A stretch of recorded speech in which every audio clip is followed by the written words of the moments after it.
what's up nga pala mga bad? Meron tayo bagong Telegram ngayon. Ito.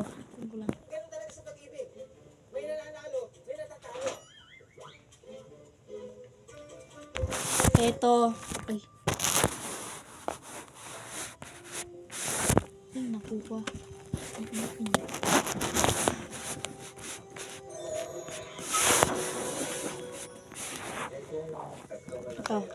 Ito, with full mugs. Full mugs. Konti lang naman. So, may ginawa ko sa OC guys. Di ba napakita ko sa inyo yun? Isa yung magazine nun. Nasira yung isang OC. Yung isang magazine yung pinagdugtong ko. So, pakita ko guys ha. Kunin ko lang. Alam ko tayo nung for better or for worse. Pero sumulit for worse. Eto pala mga buds. Big full mugs po ito. So, nga pala, bad news pala guys. Nasira yung shotgun natin dahil sa inapakan ng kapatid kong lalaki. Nasira din yung shotgun niya. Hindi kasi niya nalaga na maayos. Kaya sa akin, maayos-ayos pa. Ang pubok na apakan niya. Nilagay namin sa higaan yun. Kasi tinitest namin yun. Tapos, yung nangyari, nagsiselfone siya. Titig siya sa cellphone.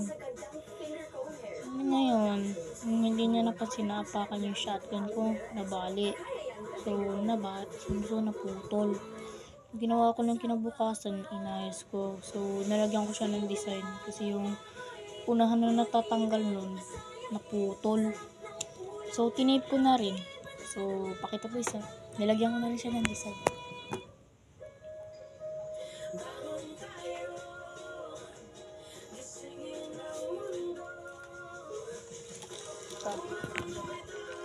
Tinip ko siya ng sobra-sobra.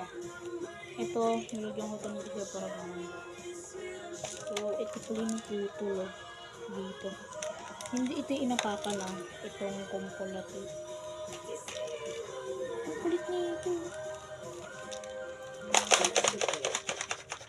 Normal toothpaste are made equal. The new Colgate Total is 3 times more effective at fighting bacteria, a key root cause of many preventable issues. Teka lang. Ito, so, may nasilip. So, may nasilip sa labas kanina. Hindi ko nakapagpunta. Tumakbo ka. Kupal. Hindi siya guys. Tumakbo siya. Hindi ko alam sino yun. Hindi siya dumaan. Diba creepy? Ayoko na. Ikat na natin to. Natakot ako. So, napapansin niya parang umiitim ako ngayon. Kasi nung Sabado, pumunta kami ng beach sa Patungan. Diyan sa may sa may bundok. Naanaik naman tayo. Yung mga daga na itya, baka napuntahan yung kay Biang Pane ha. Kami napunta namin yun.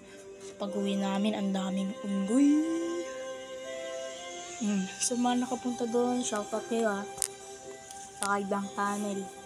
So, yung mga doon, mga kailangan pumunta doon, pag mga nakamotor, kailangan nyo magbusina. Kasi siya sa Google, pag hindi ka nagbusina doon, ibig sabihin, magdidisgrasya ka. Delikado to pag gabi. Pag mag-isa ka na. Sige na, cut na natin to. Bye! Ingat kayo dyan. Delikado kami na. Bye!